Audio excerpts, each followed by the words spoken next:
দরকার আছে, ঠিক কি না? তবে আমার ভাই আমাকে ফুল ওয়াজ না করতে আমার ভাই করছে যে এইগুলা পেন না। আসলেই এলাকায় থাকতে গেলে যারা আয়োজন কমিটি তাদের উপর একটু চাপ আসে, আমি এটা জানি। এজন্য আমি আমার ভাইকে প্রথমে আমি বলতে চাচ্ছি, ভাই আল্লাহ রাব্বুল আলামিন যেন আমাদেরকে কোরআনের পথে, হক পথে, সুন্নাহ অনুযায়ী যেন আমাদেরকে চলার তৌফিক দান করেন। জোরে বলেন আমিন। মনে রাখতে হবে এই বাংলার জমিনে ওই কালেমার দাওয়াত আমরা দাবাদ, নাস্তিকতা নিফাজ্জাত, দিন ইসলাম জিন্দাবাদ, কোটি প্রাণে একই আওয়াজ, খোদার দহি ছাড় পাবে না এই বাংলায় ঠাই হবে না, মুসলমানরা জেগেছে আজ। ফ্লাইওভারের ওপর যে কালেমার পতাকাগুলো ওড়ানো হয়েছিল, কিছু নামধারী মুসলমানের সন্তান কুলাঙ্গার, নাউজুবিল্লাহ বলেন, এই কালেমার পতাকাগুলোকে নামিয়ে ফেলেছিলেন। কথা মনে হয় আমি বানিয়ে বললাম, হ্যাঁ সত্য না এটা? আচ্ছা বলেন তো দেখি, এটা 98% মুসলমানের দেশে যারা কালেমার পতাকা নামিয়ে পুড়িয়ে ফেলেছে ওপেনে, যাদের দেহে নবীর প্রেম ভালোবাসা মহব্বত আছে, এই বাংলার জমিনে ওই সমস্ত নবী প্রেমিকেরা এই সমস্ত কুলাঙ্গারদেরকে ছেড়ে দিবে না। কথা বলেন ঠিক কিনা? ও বাংলার বীর মুসলমান, আমাদেরকে এতটুকু ঐক্যবদ্ধ হতে হবে। আমরা নবীকে ভালোবাসি শুধু এটা মুখে প্রমাণ করলে হবে না, নবীকে মহব্বত করি এটা শুধুমাত্র মুখ দিয়ে বললে হবে না, জবান দিয়ে প্রমাণ করলে হবে না। ও বাংলার বীর মুসলমান, মনে রাখতে হবে এই বাংলার জমিনে যেইভাবে আমার বাংলাদেশে কালেমার পতাকাকে নামিয়ে ওপেনে পুড়িয়ে ফেলেছে, মনে রাখতে হবে এই বাংলার জমিনে যেই সমস্ত কাজ, যেই সমস্ত নাস্তিক কুলাঙ্গারের বাচ্চারা করেছে, আগামীর পার্লামেন্টে, আগামীর বাংলাদেশে আমরা দেখতে চাই এই কালেমার পতাকা আমাদের ঘরে ঘরে নয়, সংসদ ভবনের উপরে প্রত্যেকটা জায়গাতে কালেমার পতাকা মুসলমানের সন্তান হবে। ইহুদি নাস্তিকের বাচ্চারা বাংলার জমিন থেকে কালেমার পতাকা দেখে লেজ গুটিয়ে ইন্ডিয়াতে পালাতে বাধ্য হবে। কথা বলেন ঠিক কিনা? ও বাংলার বীর মুসলমান, মনে রাখতে হবে এই কালেমার পাওয়ার তো সেই পাওয়ার যেই কালেমার জন্য আমির হামজা ভাইকে 3 বছর জেলখানায় রাখা হয়েছিল, যেই কালেমার জন্য আল্লামা সাঈদীকে জেলের ফাঁসিতে থাকতে হয়েছে, যেই কালেমার দাওয়াত দিতে গিয়ে মতিউর রহমান নিজামীকে ফাঁসির মঞ্চে ঝুলতে হয়েছে। মনে রাখতে হবে এই বাংলার জমিনে ওই কালেমার দাওয়াত আমরা দাবাদ, নাস্তিকতা নিফাজ্জাত, দিন ইসলাম জিন্দাবাদ, কোটি প্রাণে একই আওয়াজ, খোদার দহি ছাড় পাবে না এই বাংলায় ঠাই হবে না, মুসলমানরা জেগেছে আজ। তোলো তোলো আওয়াজ তোলো, জোর কদমে সামনে চলো, সবাই মিলে একই তালে দাও না স্লোগান, জোরে নারায়ে তাকবীর, জোরে নারায়ে তাকবীর। মুসলমানের এই দেশেতে নাস্তিকদের ঠাঁই নাই, নাস্তিকদের পক্ষে যারা তাদের কোনো রক্ষা নাই। এই আওয়াজও হবে না, ঠিক কিনা? মুসলমানের এই দেশেতে নাস্তিকদের ঠাঁই নাই, নাস্তিকদের পক্ষে যারা তাদের কোনো রক্ষা নাই। এ দেশেতে থাকতে হলে কোরআন মানতে হবে, কোরআন না মানলে তারা দাদার দেশে যাবে, ঠিক কিনা? এ দেশেতে থাকতে হলে কোরআন মানতে হবে, কোরআন না মানলে তারা ধুতি পরা দেশে যাবে। তোলো তোলো আওয়াজ তোলো, জোর কদমে সামনে চলো, সবাই মিলে একই তালে দাও না স্লোগান, জোরে নারায়ে তাকবীর, জবান খুলে নারায়ে তাকবীর। কষ্ট হয়েছে আপনাদের? প্রথমে মাঠটা গরম না করলে ব্যাটারি যে একটা চার্জের দরকার। হ্যাঁ, কি রাগ করতেছেন নাকি আপনারা? আরে ভাই, আমি কোনো রাগই বক্তা না, যতক্ষণ কথা হবে মন খুলে হিংসা থাকা লাগবে তো নাকি? আসলে আমরা যে এই যে ক্যামেরাগুলো আসছে, মিডিয়ার ভাইয়েরা আসছে, এরা তো কিছু চায় যে আমাদের ব্যাটারিতে চার্জ কিছুক্ষণ পরে ফুরিয়ে যাবে, যারা আপনার সামনেও বসে আছে এদেরও চার্জ ফুরিয়ে যাবে। এই জন্য আমি আগে একটু ভোল্টেজটা বাড়িয়ে নিলাম। রাজি আছেন তো ইনশাআল্লাহ? বাংলাদেশের সুনামধন্য জেলা এবং বিভাগ রাজশাহী, আপনারা মাহফিলের সম্মান ইজ্জত রক্ষা করেছেন। আল্লাহ বলেন, হে নবী, আপনার উম্মতদেরকে আপনি বলে দেন যে জান্নাতের বাগান যারা সাজিয়েছে আমি আল্লাহ তাদেরকে বেনিফিট দুনিয়াতে দেব এবং আখিরাতে দেব তাদেরকে বিনিময় জান্নাত। সুবহানাল্লাহ বলে। আর আপনার উম্মত ওই সমস্ত উম্মতকে আপনি জানিয়ে দেন যারা জান্নাতের বাগানে গেটের পরে যে স্থান, গেটের পরে কিন্তু একটা স্থান আছে, তার নাম হলো জান্নাতের বাগান। কি ওই জান্নাতের বাগানে যখন আপনার উম্মত ঢোকে যাবে, কোনো কায়দা কৌশলে খালি যদি ঢোকে যায় আর আলেমের চেহারার দিকে একবার তাকায়, আমি রব্বুল আলামিন ওয়াদা করে জানিয়ে দিলাম আপনার উম্মতের সগীরা গুনাহগুলো আমি আল্লাহ মাফ করে দিয়েছি। তাহলে এখানে যারা বসেছেন এবং ঢুকেছেন আমাদেরকে কবুল করেছেন কে? এই আওয়াজ হবে না ডান দিকের বাপ ভাইরা বলেন তো কে? আমরা আজকে কোরআন থেকে কথা শুনবো ইনশাআল্লাহ। রব্বুল আলামিন ডেকে বললেন, হে নবী, এই পৃথিবীর বুকে আমি মানব জাতির হেদায়েতের জন্য একটি কিতাব পাঠিয়েছি। জবান খুলে বলেন কিতাবের নাম কি? এই কিতাব কি শুধুমাত্র তাবিজ, ফু, লাউ গাছের পোকা তাড়ানোর জন্য না? এই কিতাব মানব জাতির হেদায়েতের জন্য। হ্যাঁ, এই কোরআন দিয়ে কত মৌলবী সাহেব এখন তাবিজ বিক্রি করে কোটিপতি। এই কথা বলেন না কেন? আছে না নেই? আসলে এই কোরআন তো তাবিজ বিক্রি করার জন্য আল্লাহ পাঠান নাই। আল্লাহ বলেছেন, হে নবী, জালিকাল কিতাবু লা রাইবা ফি, আমি এমন একটি কিতাব আপনাকে উপহার দিলাম, এমন একটি কিতাব আমি পাঠালাম যে কিতাবে ভুল তো দূরের কথা, আমি আল্লাহ কোনো সন্দেহজনক কোনো কিছু রাখি নাই। জোরে বলেন সুবহানাল্লাহ।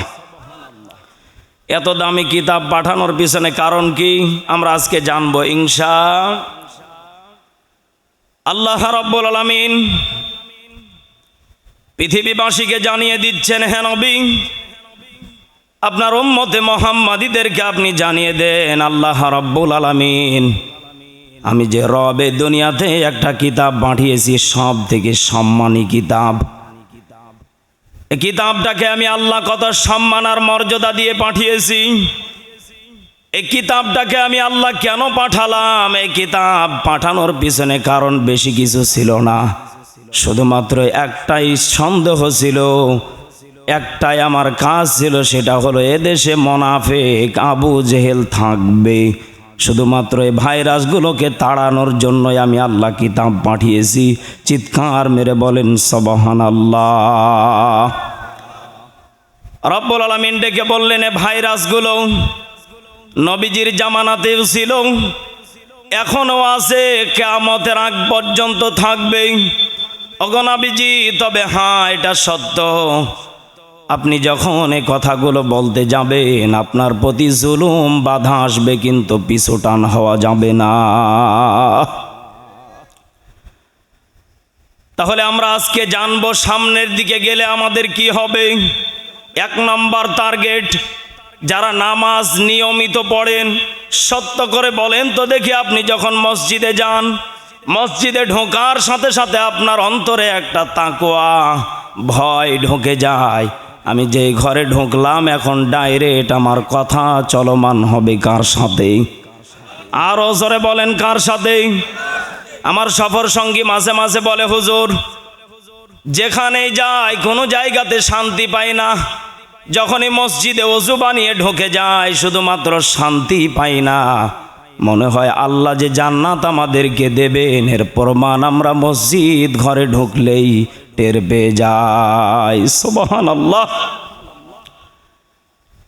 অথচ এই মসজিদে কত মুসল্লি আছে শুধুমাত্র শুক্রবারে যায়, ফাঁকিবাজি মুসল্লি মনে হয় নেই। হ্যাঁ, কথা বলেন।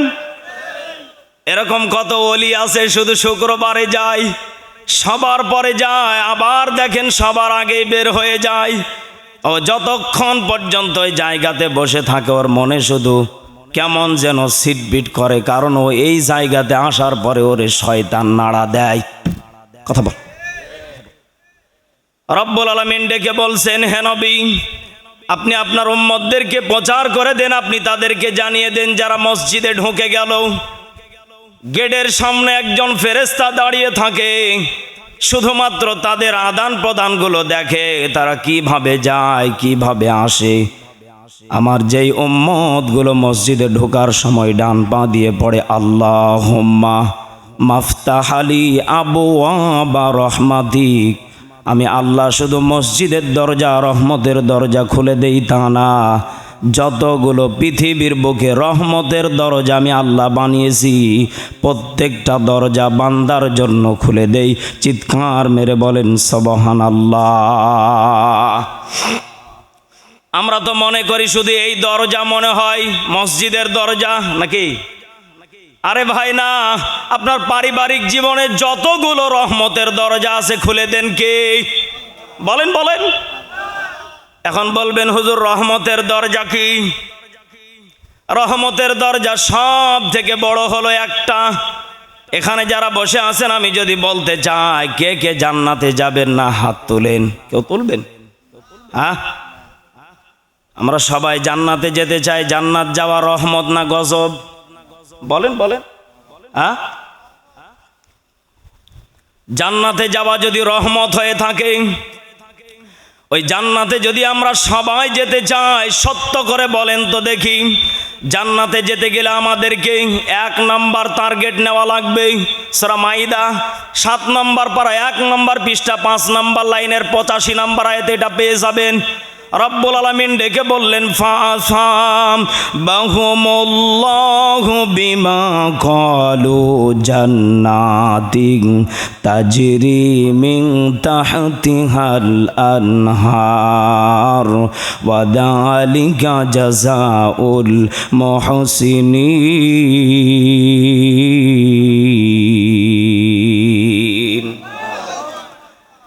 সূরা মাইদা 7 নম্বর পারা 1 নম্বর পৃষ্ঠা 5 নম্বর লাইনের 85 নম্বর আয়াত এটা। রব্বুল আলামিন ডেকে বলছেন ফাআসাবাহুমুল্লাহ, সম্মান মর্যাদা আমি আল্লাহ দিয়েছি তোমাকে। সুবহানাল্লাহ বলেন। আচ্ছা বলেন তো দেখে সম্মানটা আমাদেরকে দিয়েছেন কে? আল্লাহ বললেন শুধু আমি আল্লাহ সম্মান আর মর্যাদা দিয়েছি তা না, বিমা ক্বালু, যদি তুমি এই সম্মানটাকে যদি টিকিয়ে রাখতে পারো, আমি আল্লাহ ওয়াদা করে দিলাম তোমাকে জান্নাত আমি আল্লাহ উপহার দেব।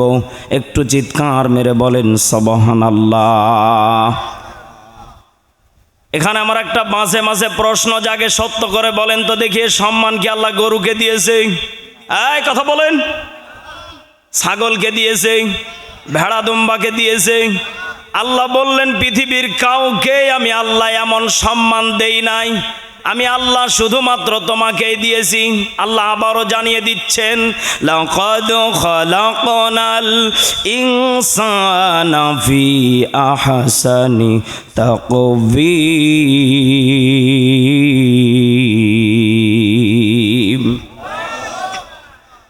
রব্বুল আলামিন ডেকে বলছেন এই ইনসানকে আমি আল্লাহ আহসানি তাকওয়িম, উত্তম আকৃতি দিয়ে বানিয়েছি, ডিজাইন করে বানিয়েছি। অথচ আমার দেশে আজকে রয়্যাল বেঙ্গল টাইগারকে জাতীয় বাঘ বানানো হয়। কথা বলেন না কেন? ও যদি জানতো আমি জাতীয় টাইগার, ও এ ছাতা জঙ্গলে থাকতো না, ঘরে গিয়ে বসে থাকতো। কথা বলেন। আমার দেশের মানুষ কত বড় গাধা হলে কাজ করতে পারে। বাংলাদেশে এতগুলো ফল থাকতে ফলকে জাতীয় ফল বানালেন আপনি কাঁঠালকে।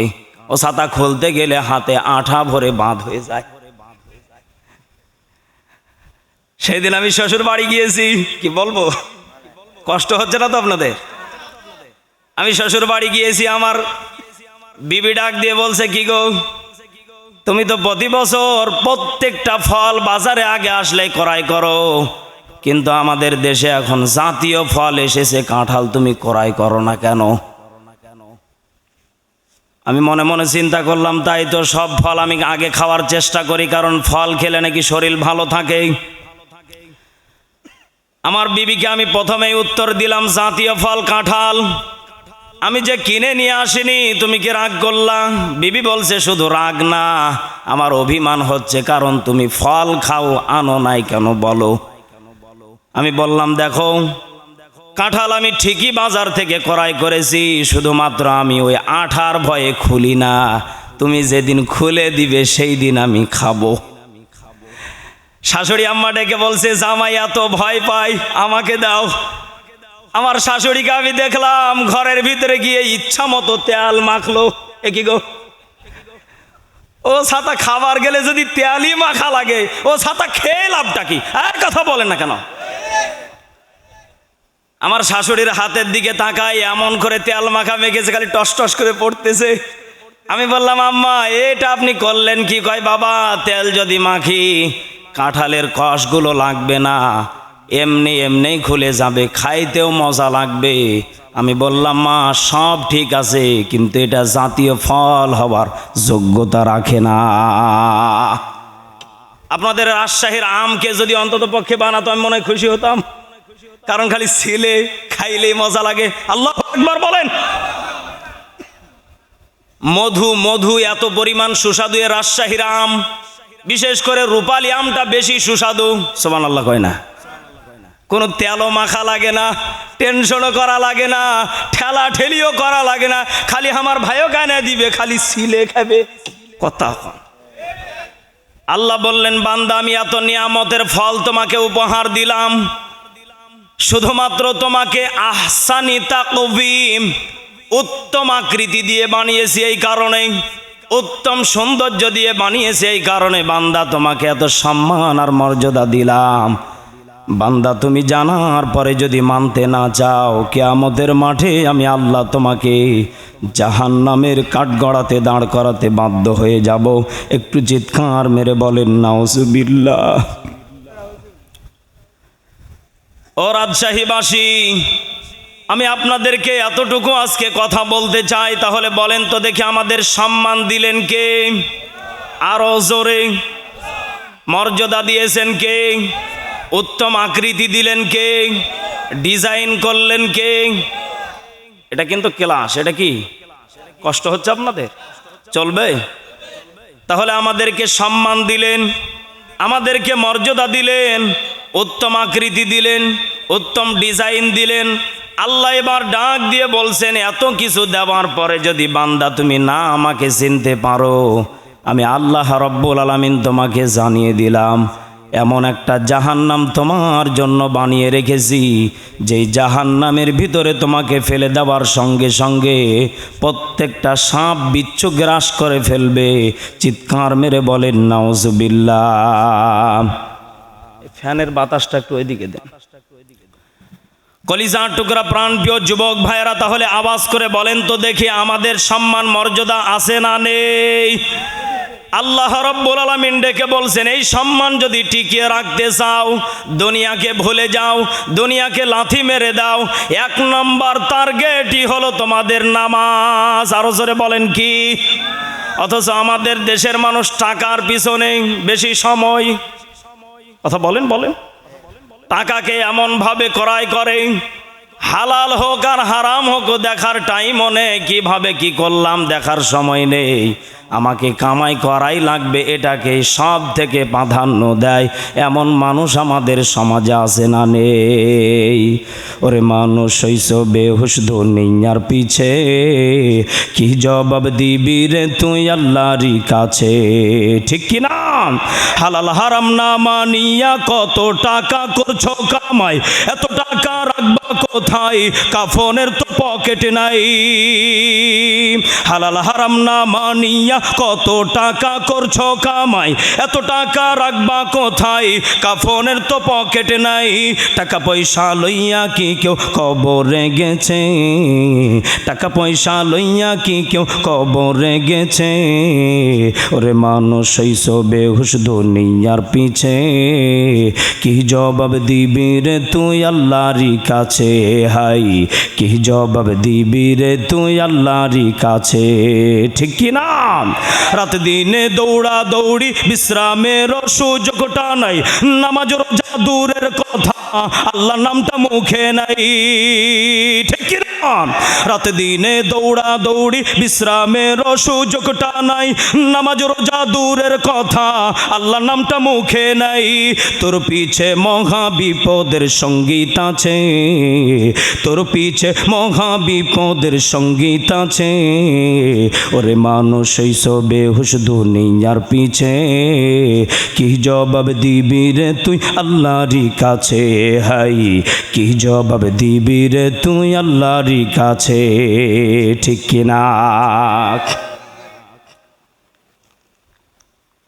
আওয়াজ করে বলেন তো দেখি, আমরা টাকা পয়সা কামাই করি, এতটুকুও চিন্তা করি না যে আমার টাকাগুলো আমি রেখে যাচ্ছি, আমার সন্তান যদি গাঁজাইয়া বা খেয়ে ফুরিয়ে দেয়, অন্তত পক্ষে আমার কবরে কানা ঠসা ফেরেস্তা খালি ওয়াসালে পিটাবে, একটুও শান্তিতে রাখবে না, এই চিন্তা আমাদের কারো নেই। কথা বলেন ঠিক কি না? তাহলে রব্বুল আলামিন ডেকে বলছেন এই টাকা পয়সা নিয়ে কেউ যেতে পারবে না, শুধুমাত্র টার্গেট হলো সম্মান আর মর্যাদা নিয়ে যেতে হবে বান্দা। এই সম্মান আর মর্যাদা যদি নিয়ে যেতে পারো তাহলে আর একটা টার্গেট করা লাগবে। সূরা আলে ইমরান 102 নম্বর আয়াতে রব্বুল আলামিন ডেকে বললেন, ইয়া আইয়ুহাল্লাযীনা আমানুত্তাকুল্লাহা হাক্কা তুকাতিহি ওয়া লা তামুতুন্না ইল্লা ওয়া আনতুম মুসলিমুন। রব্বুল আলামিন ডেকে বলছেন, হে ঈমানদার গণেরা, এখানে আমরা যারা বসে আছি বুকে হাত দিয়ে বলেন তো হুজুর আমি ঈমানদার। কি বলেন বলেন? আমার ভাই বলেছে আমি বুকে হাত দিয়ে বললাম ঈমানদার। এখন বলেন তো দেখি, আমার দেশে কিছু বিড়ি খোর ঈমানদার দাবি করে, এই কথা বলেন। হ্যাঁ, সেই দিন আমার এক এলাকাতে টাটকা একজন বিড়ি খোরকে আমি দেখলাম 3 দিন থেকে বিড়ি খায় না। চা খেতে বসে একজন মুসল্লি ডাক দিয়ে বলছে, কিরে বিড়ি খাও না কে? আমিও একটু ধরে বসলাম, সত্য করে বলে তো দেখি, তোমার চাইতে এলাকাতে বিড়ি মনে হয় আর কেউ খায় না, মানে একবারে অরিজিনাল বিড়ি খোর কি নেই? হ্যাঁ, এমনও এখানে যুবক আছে প্রেমিকার ছ্যাঁকায় পড়ে 57টা সিগারেট খায়, সেঞ্চুরি করে ফেলে, তখন না কে? হ্যাঁ, এমনও এখানে যুবক বসে আছে প্রেমিকার ছ্যাঁকায় 57কে হাফ সেঞ্চুরি করতে করতে ফুল সেঞ্চুরি করে ফেলে, আছে না নেই? আমাদের এলাকায় এক বিড়ি করে এইভাবে 3 দিন থেকে বিড়ি খায় না, মনে বড় কষ্ট, ঝিমঝিম ভাব, মনে হয় কবরের টেনশন বেশি হয়ে গেলে যা হয়। এলাকার মানুষজন ধরে বলল, কি ব্যাপার বিড়ি খাও না কেন, দেখা যায় না? আল্লাহর বান্দা মুচকি একটা হাসি দিয়ে বলল, আমারও ঈমান আছে। ওরে শয়তান, ঈমান আছে? বলে আমারও ঈমান আছে। ঈমান কি, পরিচয় দাও। এই চাচা কোনে যান? আহা হা দাদা ভাই, এগুলো করলে তো হবে না, আমি জানি রাত বেশি হয়ে গেলে 12টা পার হয়ে গেছে, কি শেষ করে দেব? হ্যাঁ, তাহলে উঠাউঠি করা যাবে না। আরে ভাই আমাকে তো শুরুই করতে দেন না, একটু তাকবীর দেন, লিল্লাহে তাকবীর। ও বলছে আমি বিড়ি না খেলে কি হবে, 3 দিন থেকে আমারও ঈমান আছে। আমরা বললাম, ভাই ঈমানের একটু যদি ব্যাখ্যা দিতেন, আমি তো আজ মাহফিলে কথা বলি, আমি এখান থেকে কিছু শিক্ষা নিয়ে গিয়ে মানুষগুলোকে উপহার দেব। বলে হুজুর আমার ঈমানের পাওয়ার হলো এমন, যখন এলাকাতে কোনো মানুষ মারা যায় তখন আমাকে ফেরেশতারা এসে বলে, বিড়ি খাইস না, মরা লাগবে। কারণ আমারও মরণের ভয় আছে। আপনারা যে ওয়াজে বলেন মরা লাগবেই, মাস্ট বি, আমি জানি মরা লাগবেই, এই কারণে আমি 3 দিন থেকে বিড়ি খাই না। আমি যখনই দেখলাম আমার চাইতে বয়সে ছোট আব্দুল্লাহ মারা গেল, আজকেও আমার গ্রামে একজন আমার বাবার চাইতে বয়স কম যুবক মানুষ মারা গেল, 2টা সন্তান রেখে, কোটি কোটি টাকার মালিক ক্যান্সার হয়ে মারা গেল। অথচ সে মামা আমার সম্পর্কে মামা হলো, ভাবতেও পারে না আমি এত অল্প বয়সে মারা যাব। বলেন তো দেখি, হায়াতের মালিক কে? মৌতের মালিক তিনি কে? বলে হুজুর আমি বিড়ি খাই না, এই কারণে আমার ঈমান আছে। আমি 3 দিন থেকে দেখলাম, 3 দিন থেকে আমি বিড়ি না খাওয়ার কারণ হলো, যখন মানুষ মারা যায় তখন আমার কাছে ফেরেশতারা বলতে থাকে, বিড়ি খাস না, মরা লাগবে, মরা লাগবে। এই কথা যখন আমার অন্তরে বাধা দেয়, 3 দিন পর্যন্ত ঈমান ঠিক থাকে। 4 দিনের দিন বন্ধু বান্ধব কয়, এক টান মারি দেখ, কয় এক টান মারি দেখ। টান বুঝেন তো আপনারা? কয় এক টান মারি দেখ। হুজুর 4 দিনের দিন যখন এক টান মারি, 5 দিনের দিন মনে মনে চিন্তা করি 2টা খাই দেখি কিছু হবে না। শেষ পর্যায়ে হুজুর আবার নিশা যখন ধরে যায়, আমি তখন মনে মনে চিন্তা করি বিড়ি খেলেও নাকি ঈমান থাকে, কারণ হুজুরেরাই বলে শুকনা খাবারে ঈমান যায় না।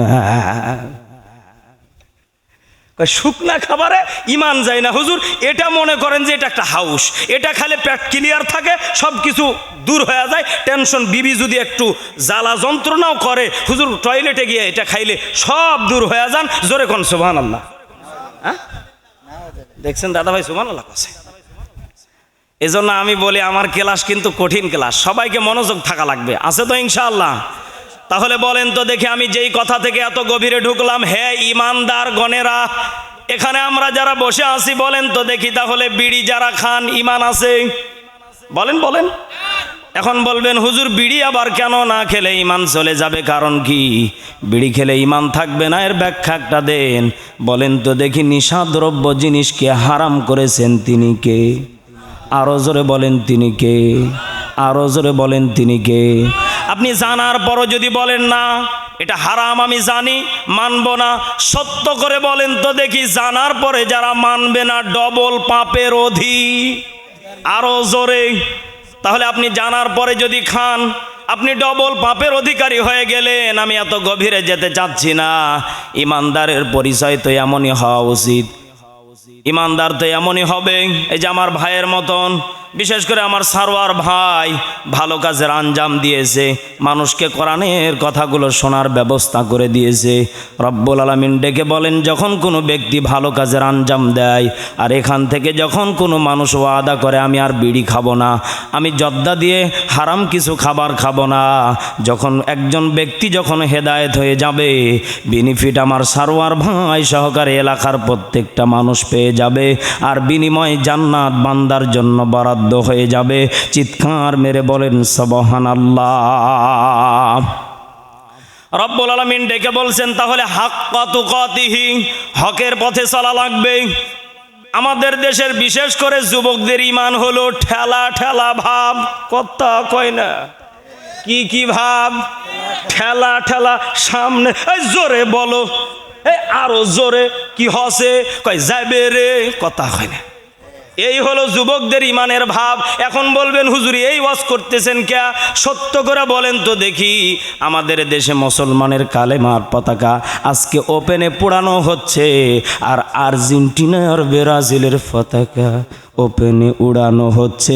এইগুলো দাদাদের কাজ না, এগুলো হলো আমার যুবক ভাইদের কাজ। একটু আওয়াজ করে কথা বলেন, ঠিক কি না? আর আস্তে কন।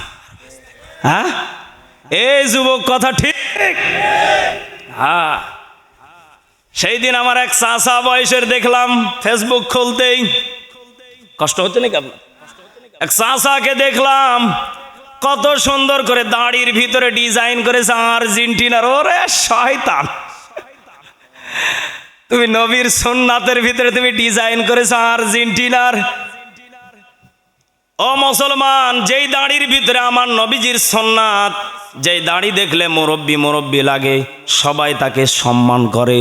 রাস্তা দিয়ে যখন দাড়িওয়ালা মানুষ হেঁটে যায়, যুবকেরাও পর্যন্ত তাকে সালাম না দিয়ে যেতে পারে না। কথা বলেন ঠিক কিনা? অথচ দেখলাম একজন অটোওয়ালা মুরব্বি চাচা বয়সের, দাড়ির ভিতরে আর্জেন্টিনা ডিজাইন মেরে খুব আনন্দতে মিডিয়ার সামনে বলছে, আমি খুব গর্বিত। অত গর্বিত না গর্ভবতী? কথা বলেন না কেন? আল্লাহ বলে পেটের ভিতরে কি আছে সব বের করব সময় মতো। নাউজুবিল্লাহ বলেন। রব্বুল আলামিন ডেকে বলছেন, যেই সুন্নাত আমি নবীর জন্য, আমার বন্ধু হাবিবুল্লাহর জন্য হয় না, যেই সুন্নাত মানুষ দেখানোর জন্য রাখো, মনে রাখিও কিয়ামতের মাঠে ওই শয়তানের সাথেই তোমার হাসর নাসর হবে। চিৎকার মেরে বলেন নাউজুবিল্লাহ। তাহলে বলেন তো দেখি, আপনার যদি ডিজাইন যদি মেসির সাথে হয়, কিয়ামত কার সাথে হবে? বলেন বলেন। যার গেঞ্জি হবে নেইমারের সাথে, ইনজুরি প্লেয়ার। কতক্ষণ আই রে ইনজুরি হচ্ছে, আল্লাহ এমন করে মারটা দেশে। একজন মহিলা করছে, কয় ওই 10টা বিয়ে করলো সমস্যা নেই, আমি একবার হলো জীবন চাই। আমি মনে মনে চিন্তা করলাম, তোর কপালে ঝাঁটার বাড়ি দিবার চাই রে। এ কথা কন না কে রে বা? আমি গোলাম রব্বানি ডায়লগ মারিচ্ছি, রাগ করিচ্ছেন? সবই হবে, আজকে খেলা হবি, কথা কন না কে, বাটাম ফাইটে থুয়ে যাবো বারে, রাগ করতেছেন? নেইমার ইনজুরি প্লেয়ার একে অনেক যুবকেরা অনুসরণ করে। সেই দিন দেখলাম ফেসবুকে ৭৬ মিনিটে নেইমার নামছে খালি দেখানোর জন্য। কি যুবক, ঠিক আছে নি? ৭৬ মিনিটে নামছে, ৯০ মিনিটের খেলা। চিন্তা করলাম আল্লাহ আছে আর ১৪ মিনিট খেলবে কি, মিশায় একটু দৌড়াদৌড়ি করেছে, ওটা নিয়ে যুবকেরা পুরো তোলপাড়, মিডিয়া পাগল। আল্লাহ নবীজি বলেন, ক্বালান নবী সাল্লাল্লাহু আলাইহি ওয়াসাল্লাম, মান তাশাব্বাহা বিকওম ফাহুয়া মিনহুম। নবীজি বললেন, যার ডিজাইন হবে মেসির সাথে, যার ডিজাইন হবে নেইমারের সাথে, যার ডিজাইন হবে ইহুদিদের সাথে, জবান খুলে বলেন তো দেখি তার হাসর নাসর হবে তার সাথে। এই কথা মেজবার বাবার না নবীজির? আরো জোরে, আরো জোরে। ও যুবক ভাইয়েরা, তাহলে সত্য করে বলে তো দেখি, আমাদের ডিজাইন হবে কার মতো? নবীর মতো। কার মতো বলেন, বলেন। আমাদের ডিজাইন যদি নবীর মতো হয়, আমাদের ডিজাইন চলাফেরা পোশাক আশাক যদি নবীজির মতো হয়ে যায়, নবীজি বলেন আমার একটা উম্মত যদি জাহান্নামের গেটে দাঁড়িয়ে যায়, আমি নবীজি ওই উম্মতের জন্য ডাইরেক্ট আল্লাহর কাছে গিয়ে বলবো, আল্লাহ আমার একজন উম্মত জাহান্নামের গেটে দাঁড়িয়ে আছে, আপনি যদি অনুমতি দেন আমি আমার উম্মতটাকে জান্নাতে নিয়ে যাব। চিৎকার মেরে বলেন সুবহানাল্লাহ।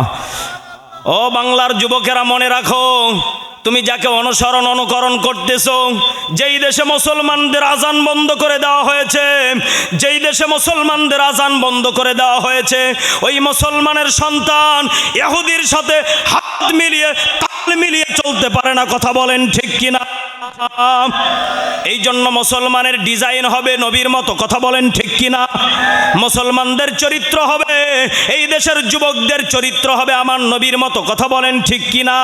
কারণ আমার নবী হাসরে, আমার নবী মিজানে, আমার নবী ফুলসিরাতে, নবীর বিনে জান্নাত পাওয়া কঠিন উম্মতের জন্য। সে কোন বন্ধু বলো বেশি বিশ্বস্ত, কার কাছে মন খুলে দেওয়া যায়,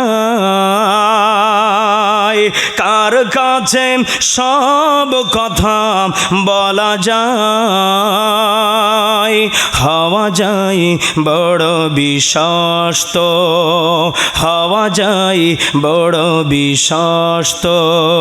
ঠিক কিনা? আজকে যদি রাত্রিবেলা বিবির কাছে গোপন কথা বলেন, সকালবেলা কয়েকজন অন্তত পক্ষে ভাবি জানবে, কেউ জানবে? আমার ভাই যেহেতু ঠিক বলছে, মনে হয় জীবনে একবার হলো ঘটছে। কারণ নারীদের এমন একটা অভ্যাস, এখানে মা বোন আছে তো, আছে, প্রজেক্টর আছে না? আসলে বিবিকে যারা গোপন কথা বলতে পছন্দ করেন, আমি একটা সত্য কথা আজকে বলে দিয়ে যাই, যদি ভুল করেও কোনোদিন যদি প্রেম করে থাকেন, এই কথা বইয়ের কাছে জীবনেও বলবেন না। কারণ আপনি যদি প্রেমের কথা যদি বইয়ের কাছে একদিন যদি বলছেন, ও কিয়ামত পর্যন্ত আপনাকে জ্বালিয়ে বলবে ওইটার কাছে যাও। এই কথা বলেন না কেন? এই জন্য বইয়ের কাছে সব গোপন কথা বলা যাবে। যেজন কখনো ব্যথা দিতে জানে না, যেজনকে বলি মুছে দেই বেদনা, যেজন কখনো ব্যথা দিতে জানে না, যেজনকে বলি মুছে দেই বেদনা, হৃদয়ের হাহাকার আপন করে নিতে আর কার বুক এত প্রশস্ত, তার নাম আহমদ বড় বিশ্বস্ত, তার নাম আহমদ বড় বিশ্বস্ত। জবান খুলে বলেন ঠিক কিনা? কোনো ব্যক্তি যদি নবীর কাছে গোপনে নীরবে যদি আমার মনের অন্তরের কথা যদি নবীর কাছে বলি, বলেন তো দেখি আমার কথা বোঝার শক্তি আছে না নাই? আরো জোরে বলেন। আমার নবী বলেন, আমার উম্মতকে আমি কোনোদিন কষ্ট দিব না, কিন্তু আমার উম্মত যদি আমাকেও কষ্ট দিয়ে ফেলে, আমি নবী এরপরও আমার উম্মতকে ভুলতে পারি না। জোরে বলেন সুবহানাল্লাহ। কলিজার টুকরা বাবাজিরা, তাহলে বলেন তো দেখে আমরা নবীকে ভালোবাসবো তো ইনশাআল্লাহ? একটু হাতগুলো তুলেন তো দেখি। লিল্লাহে তাকবীর। আল কোরআনের আলো, কোরআন হাদিসের আলো, লিল্লাহে তাকবীর। তাহলে আমি হকের পরিচয় দিতে গিয়ে কথাগুলো বলছিলাম, মনে আছে তো আপনাদের? হ্যাঁ, হকের পথে যদি আমরা থাকতে চাই, 1 নম্বর টার্গেট নেওয়া লাগবে। ইহুদিদেরকে যারা সাপোর্ট করে আমরা তাদের বিপক্ষে থাকবো ইনশাআল্লাহ। রব্বুল আলামিন ডেকে বলছেন তাদের মরণ তো এমনই হওয়া উচিত, ইল্লা ওয়া আনতুম মুসলিমুন।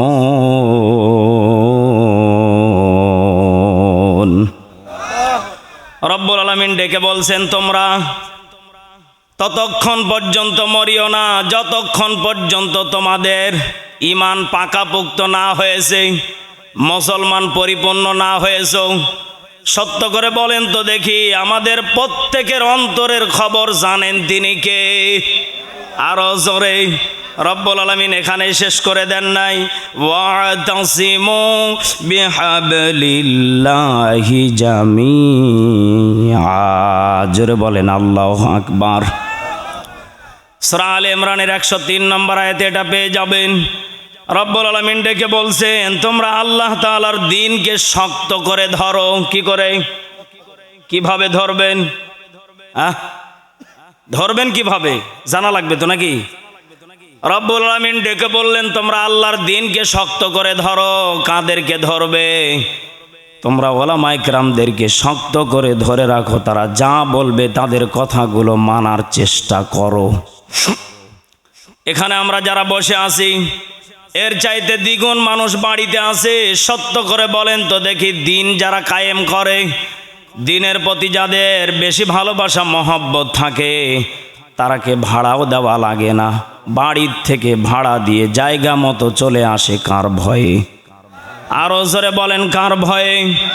রব্বুল আলামিন ডেকে বলছেন হে নবী, আপনার উম্মতদেরকে আপনি জানিয়ে দেন, যেই উম্মত বাড়ি থেকে টাকা দিয়ে পায়ে হেঁটে গাড়ি ভাড়া দিয়ে জান্নাতের বাগানে যে ঢুকে গেল, আমি আল্লাহ জানিয়ে দিলাম এরা আমার দ্বীনকে শক্ত করে ধরে রাখবে, আর আমি আল্লাহ এদেরকে জাহান্নামে কোনোদিন দেব না।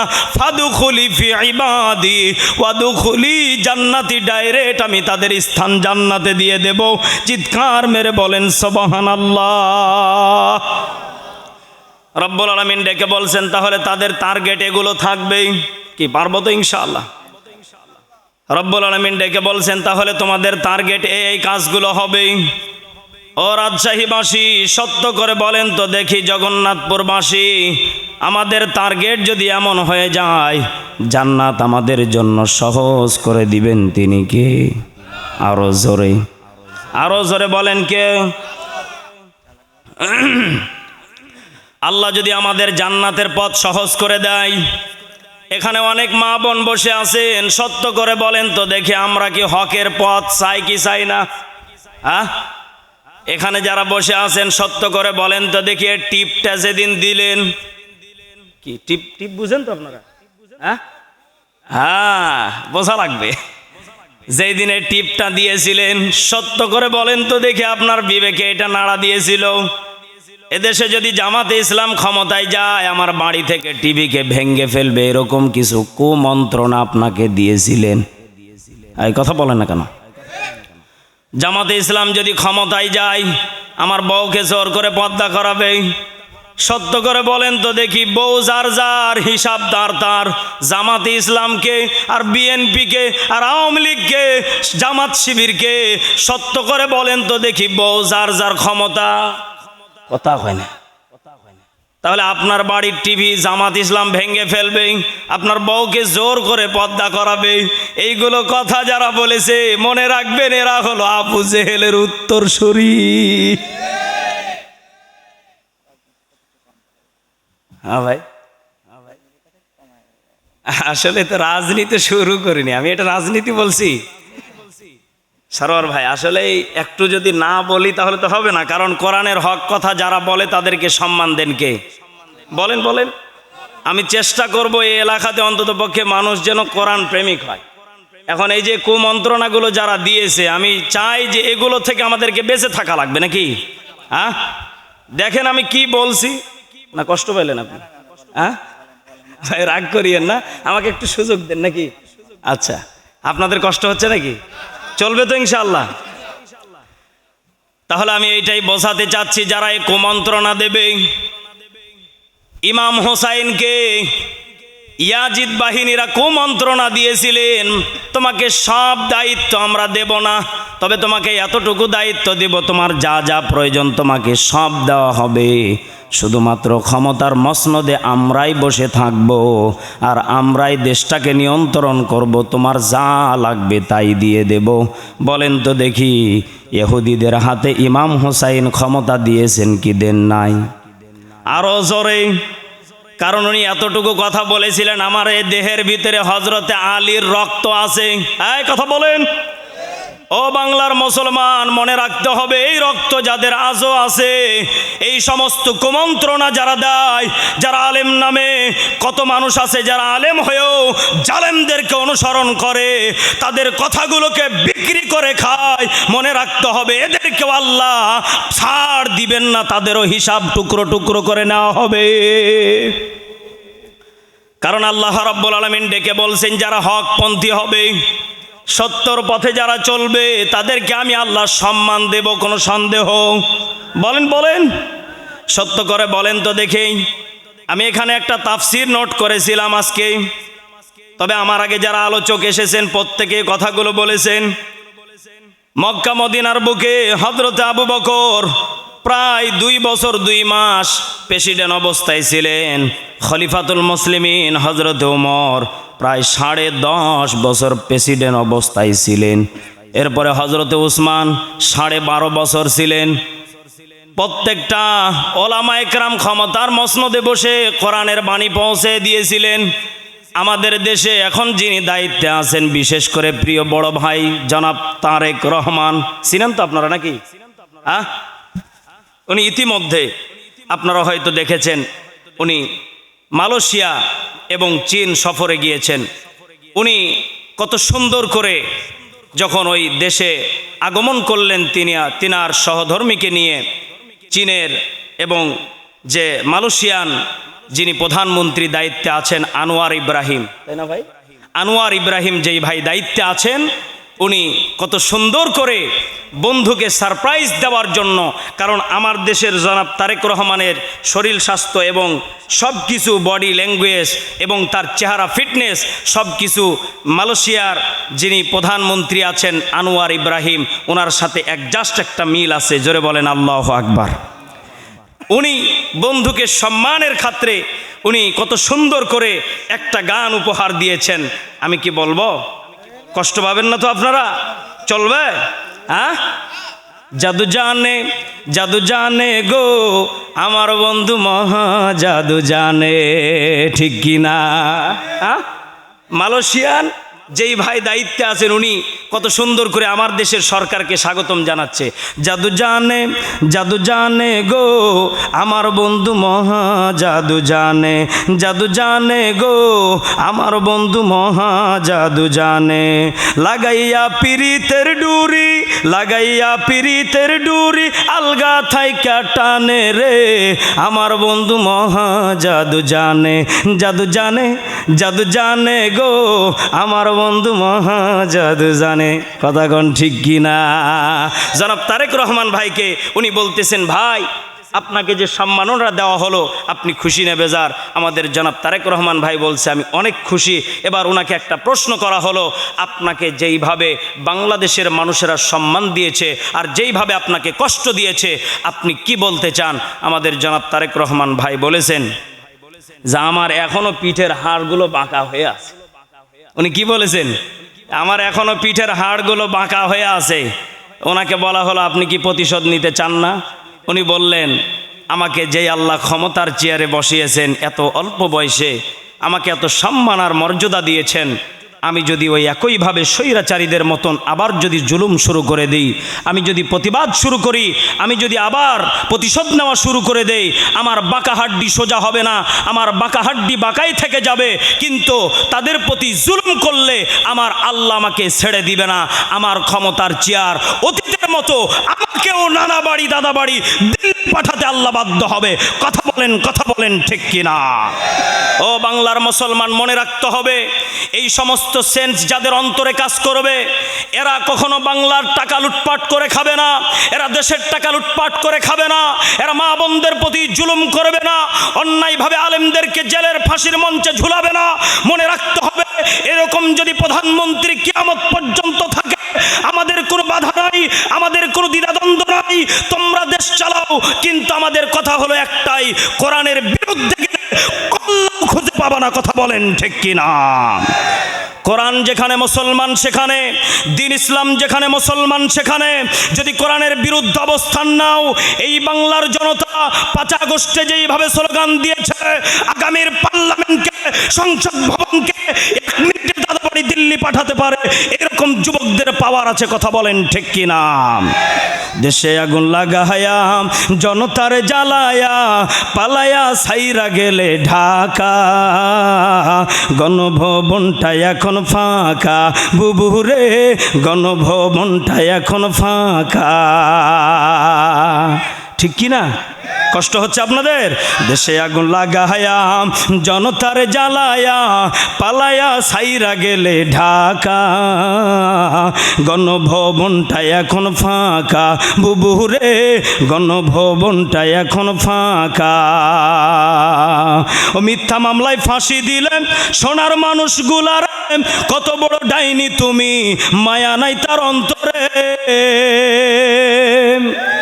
এই আওয়াজ ঠিক কিনা? জোরে কন।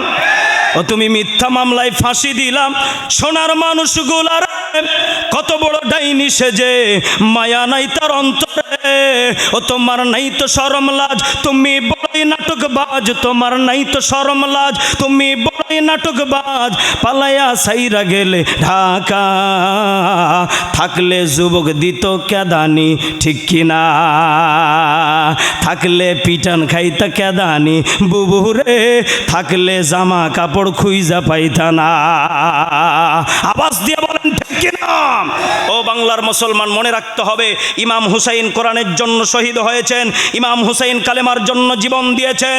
ইমাম হুসাইনের গলকল্লার ভিতরে ওই ইয়াজিদ বাহিনী লাঠি দিয়ে আঘাত করে জুলুম করে শহীদ করেছিলেন। মনে রাখতে হবে, এই বাংলার জমিনে যারা হকপন্থী আলেম হবে, হকের কথা যারা বলতে পছন্দ করে, আর এই হকের পথে যারা বাধা দেয়, মনে রাখতে হবে ওদের মতো কথা বলেন ঠিক কিনা? এই জন্য আমার ভাইয়েরা, আমরা কোরআনের পথে আসি, থাকবো, কোরআনকে সম্মান করব, জীবন যদি দিতে হয় আমরা রাজি আছি ইনশাআল্লাহ। রব্বুল আলামিন ডেকে বলছেন, বান্দা তাহলে কোরআনের পথে যদি জীবন দিতে চাও, তাহলে তোমাদেরকে একটা কাজ করতে হবে, সেটা হলো কি? ওয়া কুনতুম আলা শাফা হুফরাতিম মিনান নার ফাআনকাদাকুম মিনহা, তোমরা জাহান্নামের কিনারায় দাঁড়িয়ে গিয়েছিলে, আমি সেখান থেকে তোমাদেরকে হেফাজত করেছি। জোরে বলেন সুবহানাল্লাহ। এখানে যারা বসে আছেন, বলেন তো বাপ ভাইরা, আমাদের প্রত্যেকের ঘরে মা বোন আছে না নেই? আরো জোরে বলেন, আছে না নেই? আচ্ছা, আপনার বোনকে যদি ওপেনে আমার দেশে যদি ধর্ষণ করা হয়, আপনার মায়ের সামনে যদি একজন ওপেনে ধর্ষণ করে, আপনি কি এটাকে মেনে নেবেন? আরো জোরে বলেন। যখনই আমরা এই কথাগুলো বলতে যাই, সবার কথা পছন্দ হয়, আলেমদের কথা পছন্দ হয় না। কারণ আলেমেরা যেই কথাগুলো বলে, এই কথাগুলো প্রত্যেকটা যুবকদের, মুরব্বীদের হৃদয়ে কেঁপে উঠে। কথা বলেন ঠিক কিনা? আমার ভাইয়েরা, আজকে আমরা যখন কোরআনের দাওয়াত দিতে যাই, ওয়ালা তাফাররাকু, তোমরা বিচ্ছিন্ন হয়েও না। কিভাবে? আল্লাহ বললেন, ওয়াযকুরু নি'মাতাল্লাহি আলাইকুম, আমি আল্লাহ তোমাদেরকে যে নিয়ামতগুলো দিয়েছি, তোমরা সেইগুলোকে স্মরণ করতে থাকো। জোরে বলেন সুবহানাল্লাহ। রব্বুল আলামিন ডেকে বললেন, তাহলে তোমরা কি কি নিয়ামত স্মরণ করবে? তোমাদের প্রত্যেকের ঘরে কিন্তু আমি মা বোন দিয়েছি, প্রত্যেকের ঘরে আমি মহিলাকে পাঠিয়ে দিয়েছি। কারো ঘরে বিবি, কারো ঘরে কন্যা সন্তান, কারো ঘরে মা। বলেন তো দেখি, এদের প্রতি যখন কেউ জুলুম করে প্রত্যেকের রক্ত গরম হয়ে যায়। আওয়াজ করে বলেন ঠিক কি না? রব্বুল আলামিন ডেকে বললেন, তাহলে শোনো, এই পৃথিবীর ময়দানে সেই দিনই শান্তি আসবে যেই দিন আমার মা বোনদের ভিতরে 4টা আমল শুরু হয়ে যাবে। কয়টা? আরো জোরে। ক্বালান নবী সাল্লাল্লাহু আলাইহি ওয়াসাল্লাম, আদ-দুনিয়া কুল্লুহা মাতাউল খাইর ওয়া খায়রুল মাতাইদ দুনিয়া ইমরাতুস সালিহাত। চিৎকার মেরে বলেন সুবহানাল্লাহ। আল্লাহর নবীজি বললেন, আমার খাদিজা, আমার বিবি, যদি তাদের মতো তোমরা যদি নারী হতে চাও, জান্নাতি নারী হতে চাও, আমার বিবি খাদিজার সাথে যদি জান্নাতে যেতে চাও, বিশেষ করে আমি আমার মা বোনদেরকে বলতে চাচ্ছি, মা, আজকে এই 4টা আমল যদি আপনি বাস্তব জীবনে করতে পারেন, আপনার পরিপূর্ণ জীবনটাকে গাইডলাইন বানিয়ে দিবেন। তিনি কে? আরো জোরে বলেন, তিনি কে? 1 নম্বরে আমাদের মা বোনদের যে আমলটা করা লাগবে, দেখেন তো আপনাদের এলাকাতে আছে না নেই? 1 নম্বর আমল হলো এইটা, যখন আপনি বাহির থেকে কর্মজীবন শেষ করে যখন বাড়িতে ফিরে যাবেন, বাড়িতে ঢোকার সময় বিবির যখন আপনি মুখটা মুচকি হাসি দেখতে পাবেন, সারাদিনের বাদাম বিক্রি করা শরীর, সারাদিনের আইল কাটা শরীর, সারাদিনের কুসর খেতে ভুট্টা খেতে কাজ করা শরীর, বলেন তো ঘামান্ত শরীরটাও আপনার অন্তর শীতল করে দেয় বিবির হাসিতে। চিৎকার মেরে বলেন কথা ঠিক কিনা? কিন্তু আমাদের দেশের অনেক মা বোন আছে, স্বামীকে বাড়িতে ঢোকার সঙ্গে সঙ্গে এমনভাবে তাকিয়ে থাকে, মনে হয় যে কিয়ামত আজকেই শুরু। কথা কয় না। আমার মাকে একদিন আমি দেখতেছি খুব রাগ নিয়ে মশাল নিয়ে বসে আছে, খালি আজকে আয়সা দেখুক একটা হবি আজকে। আমি মনে মনে ছোট চ্যাংড়া চিন্তা করলাম, কে রে আমার মা এত রাগিছে কে? যখন আমার বাবা বাসায় বাড়িতে ঢুকেছে, ঢোকার সঙ্গে সঙ্গে আমার মা জোর গলায় কথা বলতেছে, তোমার ভাইয়ের বকরির ছাগল এসে আমার গাছের পেয়ারা গাছের সবগুলো পাতা খেয়ে নিয়েছে, এর বিচার যদি না করে দাও আমি আজকেই তোমার বাড়ির থেকে চলে যাব। বলেন তো দেখি এমন মা বোন আছে না নাই? হ্যাঁ, কত মা বোন আছে স্বামীর প্রতি দেখেন কিভাবে জুলুম করে, ভাইয়ে ভাইয়ে গন্ডগোল লাগিয়ে দেয়। একটা পেয়ারা গাছের দাম সর্বোচ্চ বাজারে গেলে 100 টাকা। কি ঠিক আছে তো? 100 টাকার পেয়ারার গাছের জন্য ভাইয়ে ভাইয়ে এমনভাবে গন্ডগোল সৃষ্টি করে, তার উদ্দেশ্যই হলো আমি এই জায়গাতে থাকবো না, জাগা মতো চলো। এই কথা বলেন। এক পর্যায়ে দেখলাম আমার বাবা আমার চাচার ওপরে খেপে গেল, শুধু খেপে গেল তা না, মারামারিও হয়ে গেল। ছোট চাংড়া দেখি আমি, মুসকে মুসকে হাসি, এরা করে কি? আমি যখন বড় হয়ে গেলাম জানতে পারলাম, এ হাদিস থেকে আমি বুঝতে পারলাম, যেই নারী স্বামী বাড়িতে ঢোকার সঙ্গে সঙ্গে পৃথিবীর সব কষ্টগুলোকে দূরে ফেলে দেবে এবং স্বামীর দিকে মুচকে হাসি দিয়ে একটা সালাম দেবে এবং স্বামীকে বলবে, প্রাণের স্বামী আমার, 1 গিলাস পানি এনে দেই, শরবত এনে দেই, বসো, পাখা দিয়ে বাতাস করবে, ফ্যান আগিয়ে দেবে এবং কি লুঙ্গি গামছা আগিয়ে দিবে, গোসলের পানিটা ওজুটা ব্যবস্থা করে দিবে। বলেন তো দেখি ওই স্বামী স্ত্রীর ভিতরে কিয়ামত পর্যন্ত কোনো দিন গণ্ডগোল হবে না, জান্নাতি পরিবার বলে ঘোষণা করে দিলেন। তিনি কে? আরো জোরে বলেন, তিনি কে? অথচ আমার দেশের মা বোনেরা কি তা করে? এই কথা বলে না কেন? তোমার ভাইয়ের বউ এটা করলো কেন, আমি বিচার চাই। তোমার বিচার লাগে কত গো? প্রতিদিনই তোমার বিচার থাকে খালি গন্ডগোল করার জন্য। ওর মাকসাদ হলো এইটা, আমাকে ভিন্ন করে বাহিরে নিয়ে চলো, আমি ঘুরবো।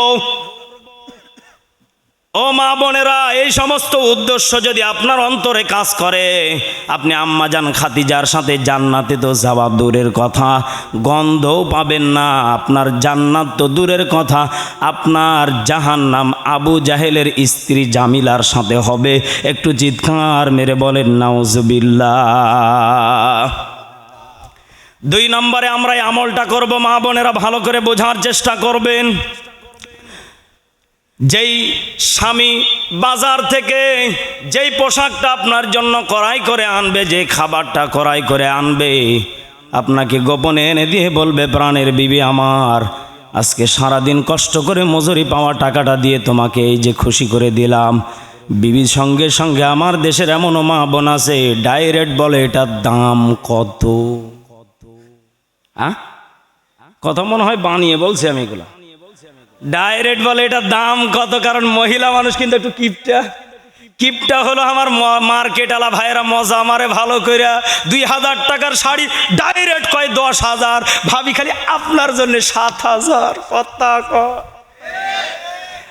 মার্কেট আলা ভাইয়েরা কয় ব্যবসা গেছে ব্যবসা, হুজুর গোপন তত্ত্ব কয়ে আলাইছে রে, সব শেষ। কথা হয় না। আমার ভাবিরা ডাইরেক্ট স্বামী আসার সঙ্গে সঙ্গে মনে করে আমার চাইতে তুমি ভালো দাম দিয়ে কিনতে পারবা না, আমার চাইতে কম দাম কেউ রাখতে পারে না, সঙ্গে সঙ্গে বলে এটার দাম কত। স্বামী বা বেচারা মনে মনে চিন্তা করে আহারে, বউ যখন শুনবার চাইছে তখন খুশি মনে বলে বিবি এই শাড়ির দাম বেশি না, মাত্র 2,000 টাকা। কয় কি 2,000 টাকা? এই জন্য কেমবা ফ্যাকাশা লাগছে। কথা হয় না। কই এই জন্য কালারটা কেমবা ফ্যাকাশা লাগছে, এই কালারটা আমি লিবার চাইনি, একদিন আমি যা দেখে পাচ্ছি। আসলে ওর অন্তরে ভেজাল হলো, ও মার্কেটে যাবি আমার টাকা দাও আমি কিনে আনু, তুমি গেছো কে? কথা হয় না। শুধুমাত্র এখানেই শেষ না, স্বামীর পছন্দকে অপছন্দ করে, স্বামীর মুখে মুখে কথা বলে, স্বামীকে মেনে নিতে চায় না।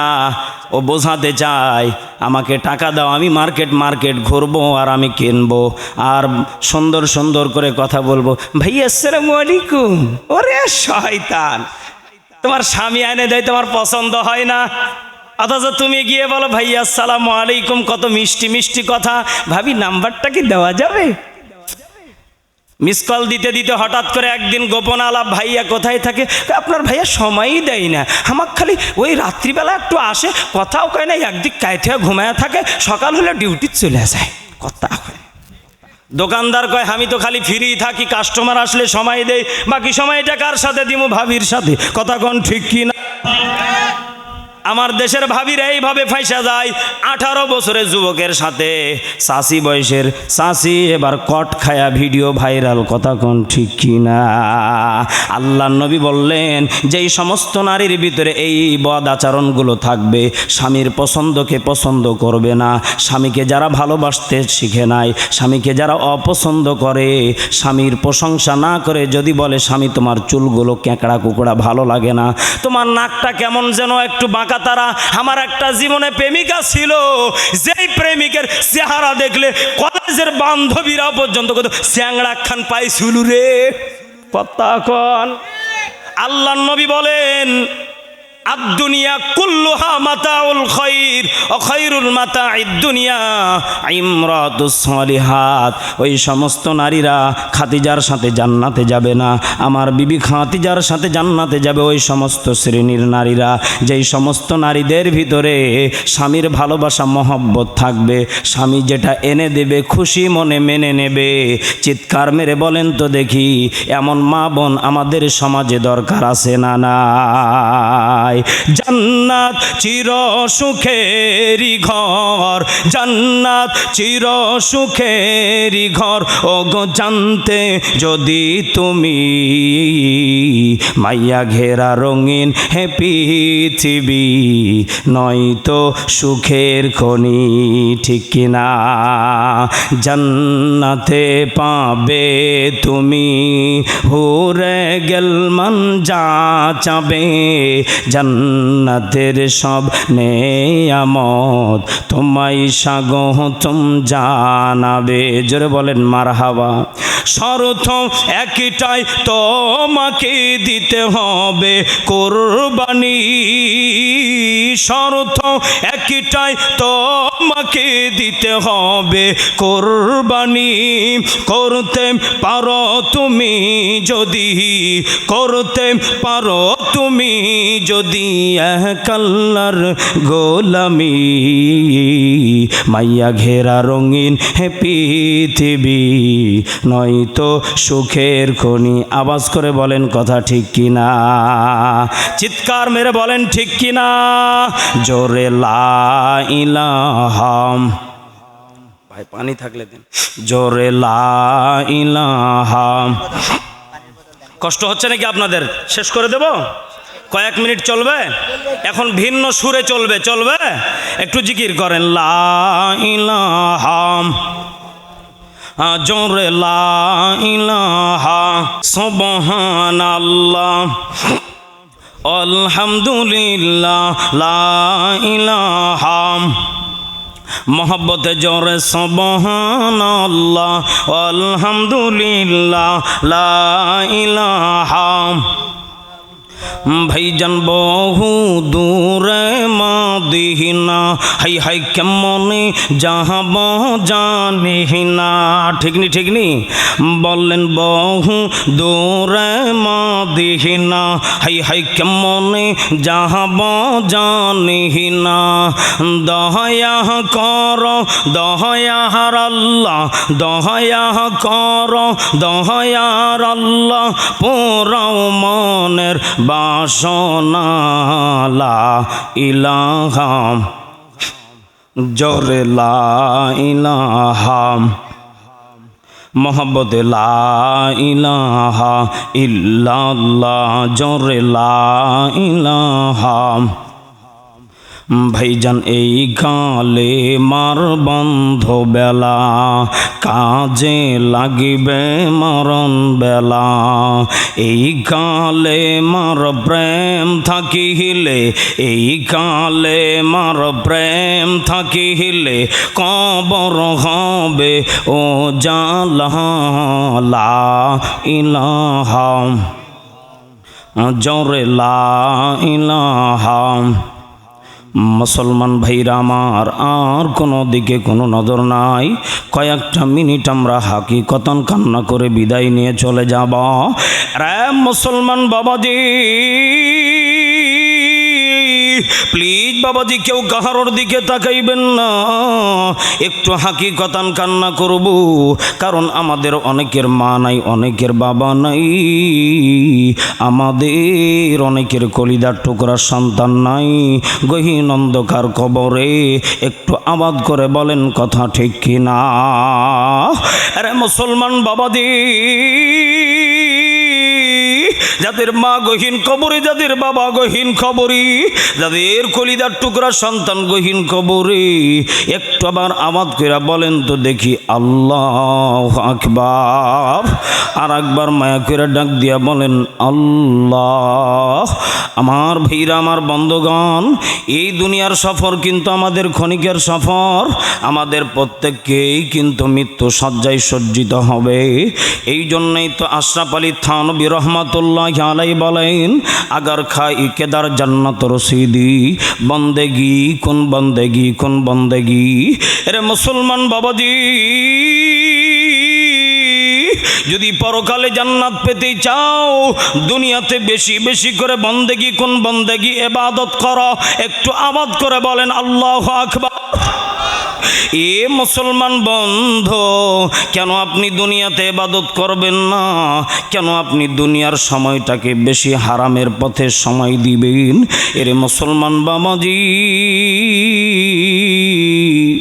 আপনার আমার মরণ তো এমনই হওয়া উচিত, যেই মরণের ভিতরে ইমানের টার্গেট থাকবে, যেই মরণের ভিতরে নামাজ থাকবে, যেই মরণের ভিতরে আমার রোজা থাকবে, যেই মরণের ভিতরে আমার কালেমার পতাকা থাকবে, যেই মরণের ভিতরে আমার কালেমার শাহাদতের তামান্না থাকবে। এরে মুসলমান বাবাজি, একটু দিলটা নরম করে দিয়ে কথাগুলো বোঝার চেষ্টা করবেন। আমার আল্লাহ রব্বুল আলামিন ডাক দিয়ে বললেন, নবীজি,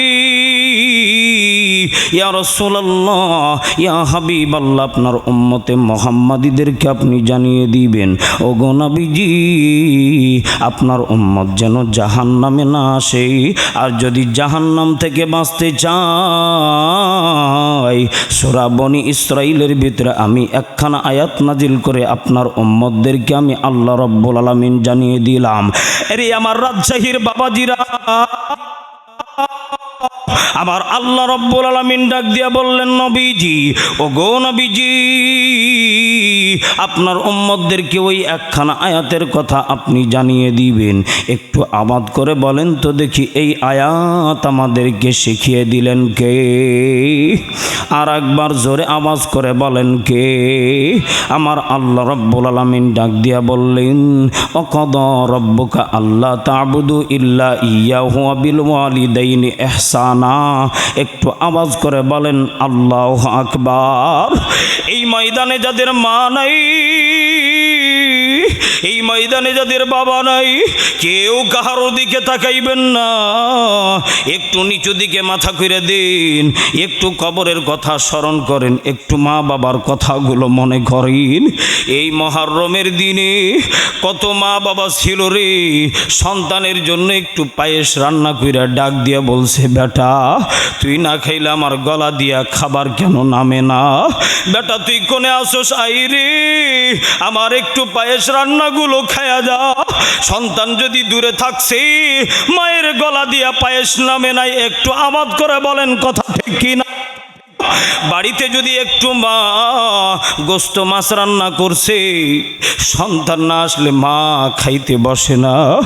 স্বামী ডাক দেয়া বলে, বিবি কেন তুমি খাবার খাইতে বসো না? তোমার কি খাইতে মন চাই না? মা জনম দুঃখিনী মা ডাক দিয়া বলছে, প্রাণের স্বামী আমার, আমার সন্তানটা না একটু দূরে গেছে, সন্তান না আসা পর্যন্ত আমি মা খানা খাইতে পারবো না। এ মুসলমান বাপ ভাইরা আমার, যেদিন মা বাবা বৃদ্ধ হয়ে যায় একটু কিন্তু বেশি কথা বলে, কথা বলেন ঠিক কিনা? অনেকে আমার এখানে যুবক ভাইরা আছেন, বৃদ্ধ মা বাবা যখন একটু বেশি কথা বলে, তখন মা রে বুড়ি কয়া তুমি গালি দাও। মা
আল্লাহে তাকবীর।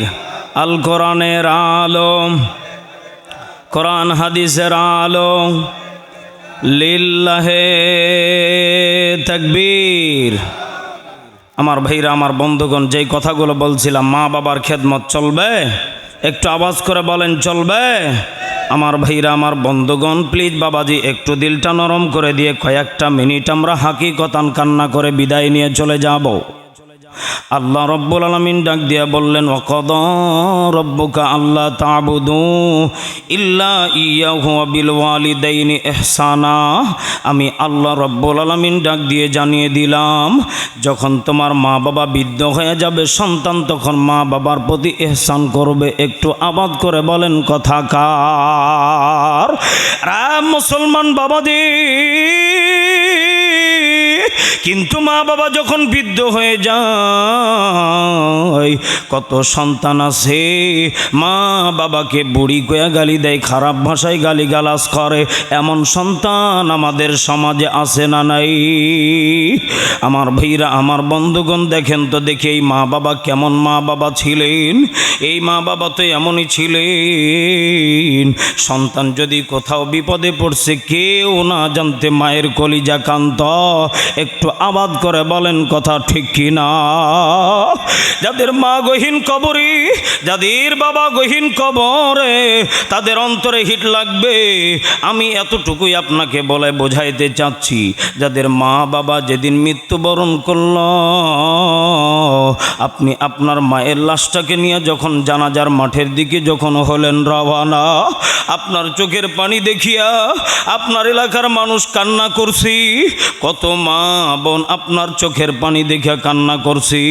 কিন্তু আমার বৃদ্ধ বাবাজি, এই কান্না একদিনের জন্য হলে হবে না। আহারে, মা বাবা আমাদের জন্য কতই না কি কইরা গেল, নিজে না পড়িয়া নিজে না খাইয়া সন্তানের জন্য কতই কিছু না করল। কিন্তু জানাজার মাঠে যেদিন মারি, শেষবারের মতো 3.5 হাত মাটির ঘরে রাইখা আসলাম, সেই দিন থেকে আমি ঘরে ঢুকলে দেখি আমার জনম দুঃখিনী মা আর নাই। এখন বাড়িতে যে আম্মুরে আম্মুকে ডাক দিলে আর আম্মু দরজা খোলে না, কেউ আমাকে আগের মতো আর শাসন করে না।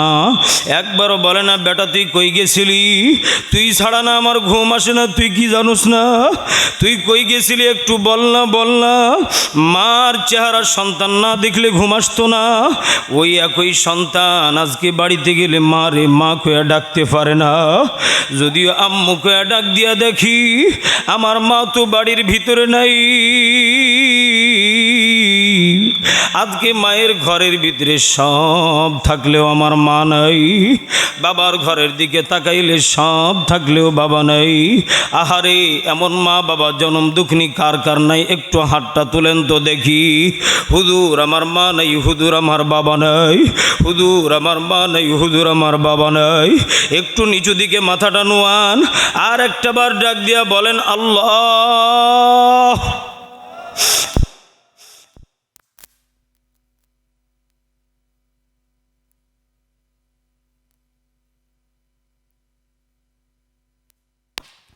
ও মুসলমান বাপ ভাইরা আমার, যাদের ঘরে মা নাই, যাদের ঘরে বাবা নাই, যাদের ঘরে কলিদার টুকরা সন্তান নাই, তারাই শুধুমাত্র জানে মা না থাকার ব্যথা কেমন, বাবা না থাকার ব্যথা কেমন।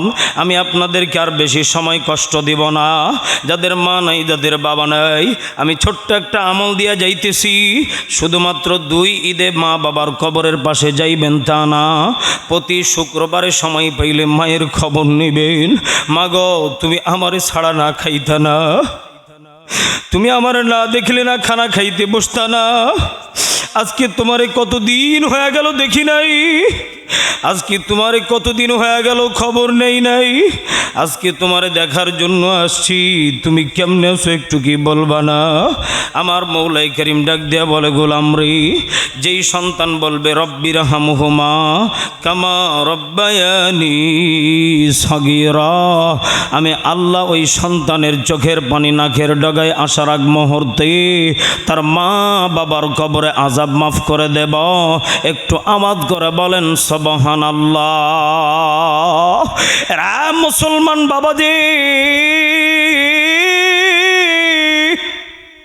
যাদের মা নাই, যাদের বাবা নাই, আজকে যাদের মা বাবা আছে, একটু বাড়িতে যায় হিসাব মিলায়া দেখবেন। মারে ডাক দিয়া বলবেন, মা গো, তুমি আমার জন্য কি কি কষ্ট করছ?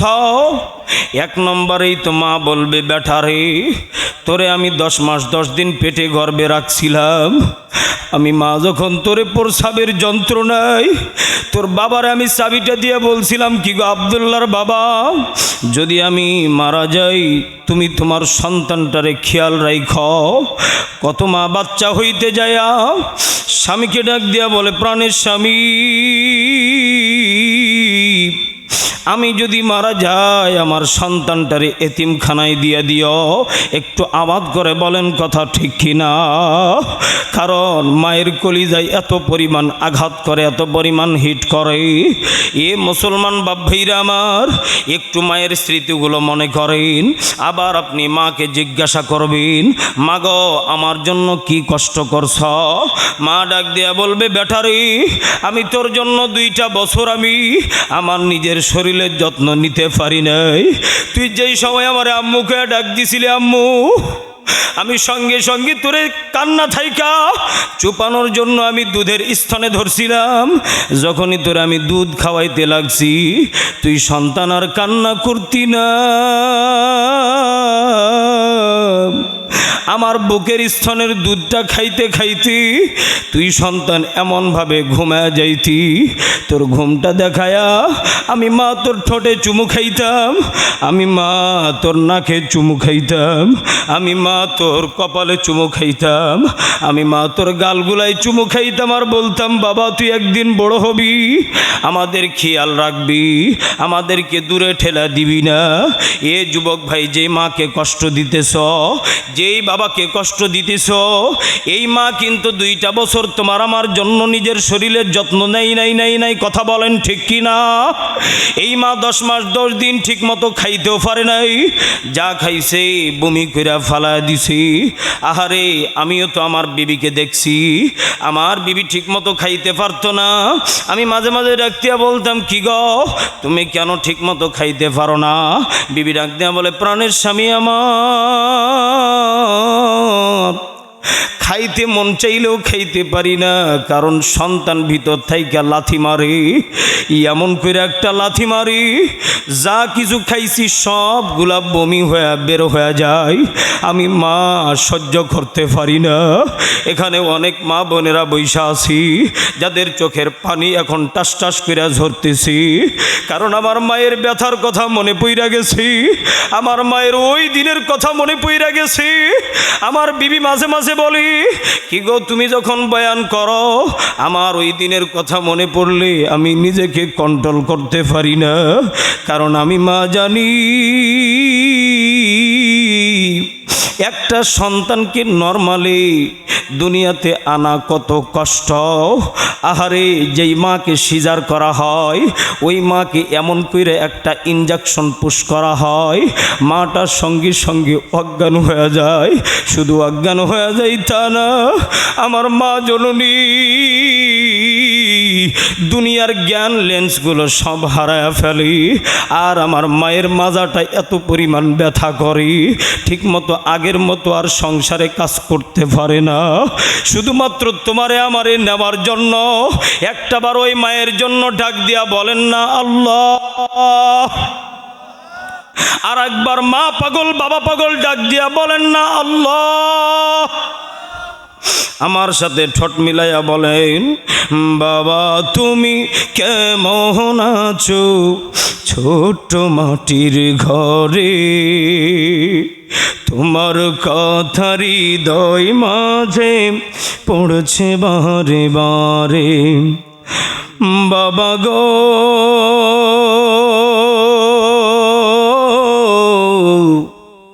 বাবা বাবা গো বাবা, মা তুমি কেমন আছো 3.5 হাত মাটির ঘরে। একটু নিচু দিকে মাথাটা হালান না রে বাবা, একটু নোয়ান, আর একটু মায়ের কথা স্মরণ করে আমার সাথে ঠোঁট মিলাইয়া বলেন না, একটা ছোট এক ফোঁটা চোখের পানি ফেলেন না, একটু দেখেন না। আমার মৌলাই কারিম তো ওয়াদা করছে বান্দারে যদি তোর মায়ের জন্য একটা ফোঁটা চোখের পানি ফালাইতে পারস আমি তো ওয়াদা করলাম তোর মা বাবার কবর আযাব আমি আল্লাহ মাফ কইরা জান্নাতে দিয়ে দিমু। একটু আওয়াজ করে বলেন সুবহানাল্লাহ। মা তুমি কেমন আছো ছোট্ট মাটির ঘরে, তোমার কথা হৃদয় মাঝে পড়ছে বারে বারে, মা গো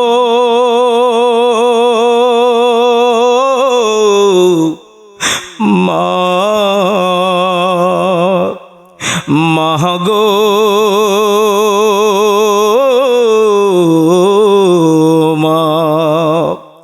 আব্বাজান, যাদের মা বাবা নাই আজকে আমরা ওই মা বাবার জন্য মন প্রাণ খুলে দোয়া করব, আল্লাহ আমাদের প্রত্যেকের মা বাবাকে আপনি জান্নাত নসিব করেন, জোরে বলেন আমিন। আমার বাপ ভাইরা, কষ্ট পেয়েছেন আপনারা? বলেন তো দেখি, আমাদের যাদের মা বাবা নাই, একটু ওই মা বাবার জন্য একটুখানি যদি আমরা দোয়া করতে পারি, আমরা যদি ওই মা বাবার জন্য একটু যদি দোয়া করতে পারি, আল্লাহ বলেন গোলাম রে, একটাবার মায়ের জন্য চোখের পানি ফালায়া দেখ না, তুইও তো বাবা হইছ, তোরও তো সন্তান এমন একদিন ফুফায়া ফুফায়া কান্না করবে আর তোর কথা স্মরণ করবে, আহারে আমার বাবা তো এমনই ছিল, আমার বাবাকে আমি দেখেছি তার মায়ের জন্য ফুফায়া ফুফায়া কান্না করত, আমিও আমার মা বাবার জন্য আজকে কান্না করি। আল্লাহ আমার মা বাবাকে আপনি রোগ বালা মুসিবত দিয়েন না। আমার বাপ ভাইরা, একটু মা বাবার জন্য দোয়া করা যাবে ইনশাআল্লাহ? যাবে বাবা? আসলেই চেয়েছিলাম যে আপনাদেরকে অনেক কিছু শোনাবো, কিন্তু সত্য কথা হলো এইটা যে আসলে আমাকে অনেক রাত্রে স্টেজে উঠানো হয়েছে। আমি তাফসির করতাম, কিন্তু আমি রুমেও বলছি আমাকে যদি 10টা সাড়ে 10টায় আপনারা তুলে দেন আমি তাফসির করব। আমি এইভাবে আপনাদেরকে অনেক কথা বলছি, এইভাবে বলতাম না, আমি আরও সাজানো গোছানোভাবে তাফসির নোট করে নিয়ে আসছিলাম। প্রধান বক্তাকে নিয়ম হলো 10টায় তুলে দেওয়া, কারণ 12টার পরে এমনি এমএজ শ্রোতা নষ্ট হয়ে যায়, ঠিক কি না?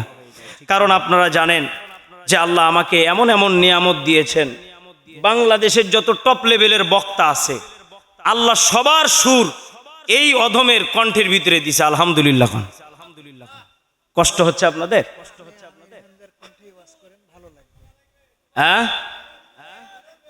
যুবক ভাইয়েরা, আসলেই শোনেন, সকাল পর্যন্ত না ভাই, আমি আপনাদেরকে, যেহেতু আমাকে ভালোবেসে আমার সারোয়ার ভাই, নাহিদ ভাই, সাব্বির ভাই, অনেক যুবকেরা আমাকে দাওয়াত করছে, আমি নিয়ত করছিলাম অনেকগুলো শোনাবো, কিন্তু আজকে একটা মাত্র শোনাবো, যিনি আমাদের মাঝে আর নাই, আল্লাহ উনাকে জান্নাতবাসী করুন, জোরে বলেন আমিন।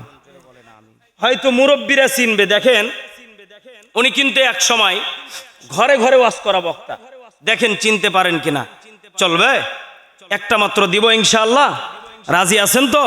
আচ্ছা দেখেন তো দেখি চিনা যায় কিনা। হ্যাঁ আচ্ছা দেখেন রে ভাই, আগে বলি আমি। জিব্রাইল যাও যাও আমার নবীর কাছে যাও গো জিব্রাইল, জিব্রাইল রে যাও যাও আমার নবীর কাছে যাও গো জিব্রাইল, নবী গো আপনার দাঁত ভাঙা ব্যথা কেমন গো নবী বলবানি। নবী ডাকতে বললেন জিব্রাইল রে, আমার দাঁত ভাঙা কথা জিগাইলি রে জিব্রাইল, আমার পাপি উম্মতের কথা জিগাইলি না। দয়ালো নবী প্রেমের ছবি আহার আসবে না জগতে, হাইরে বলেন না, দয়াল নবী প্রেমের ছবি আর আসবে না জগতে। জংলার হরিণগুলো কেন্দা কেন্দা আমার নবীর ডাকে, নবী গো আমরা জংলার হরিণ আপনারে না দেখলে খাইতে মন চাই না। আরে জংলার হরিণ রে, আর তোরা কাঁদিস না রে, আমি নবী একদিন থাকবো না রে, আমি নবী একদিন চলে যাব রে, সেই দিন তোরা কারে নবী কয়া ডাকবি রে। জংলার হরিণগুলো বলে, নবী গো আপনারে না দেখলে খাইতে মন চাই না। আল্লাহু আকবার জোরে বলেন। আরে জংলার হরিণ রে, আর তোরা কাঁদিস না রে, খা খা তোরা জংলার ঘাসগুলো খা রে। আমার বাইরে আমার বন্ধুগণেরা, অনেকের মা নাই রে, আহারে জনম দুঃখনি মা জনিকার কবরে। মাবুদ গা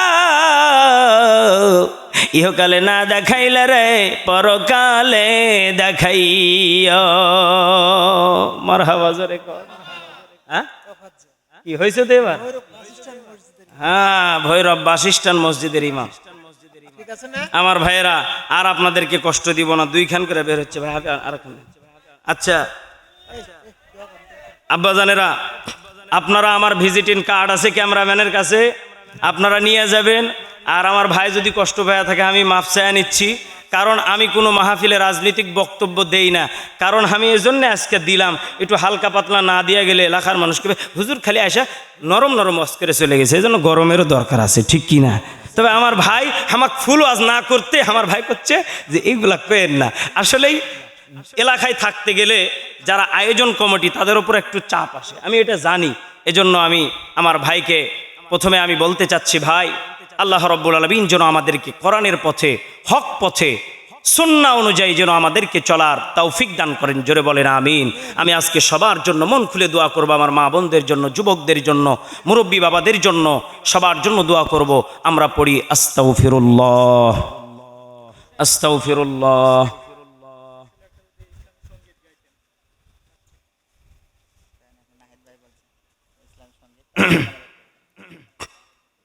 ইসলামী সঙ্গীত বলবো, কিন্তু ভাই এমনি হাদিয়া কম। আপনার শ্রোতারা যদি আমাকে হাদিয়া দেয় তাহলে আমি আর কমও, নাহলে আমার বহুত কষ্ট হচ্ছে, আর সামনের দিকে আগামো না। হাদিয়া কি দিবেন তো ইনশাল্লাহ? মোসাবা করে। হ্যাঁ ভাই, আচ্ছা, আমার নাহিদ ভাই দাবি করছে এবং শ্রোতাদেরকে মোসাবা করে হাদিয়া দিয়ে যাওয়া লাগবে। কথা কন না, রাজি আছেন তো ইনশাল্লাহ? একটু তাকবীর দেন, লিল্লাহে তাকবীর, লিল্লাহে তাকবীর। রঙিলেই পৃথিবী ছাড়িতে হইবে,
মায়া এত চোখের পানি, সন্ধ্যা হলে ডুবিবে বেলা, সন্ধ্যা হলে ডুবিবে বেলা, কেউ বা ডাকবে মা মা বলে, ঠিক না?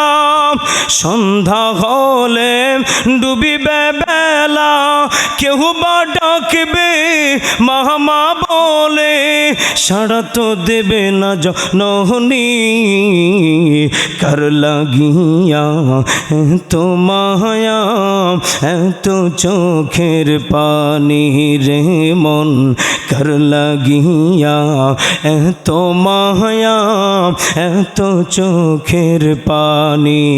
রঙিলেই পৃথিবী ছাড়িতে হইবে, রঙিলেই পৃথিবী ছাড়িতে হইবে, সাদের এই দেহ মাটিতে খাইবে, সাদের এই দেহ মাটিতে খাইবে, শূন্য হবে জিন্দেগানি, কার লাগিয়া এত মায়া এত চোখের পানি রে মন, কার লাগিয়া এত মায়া এত চোখের পানি।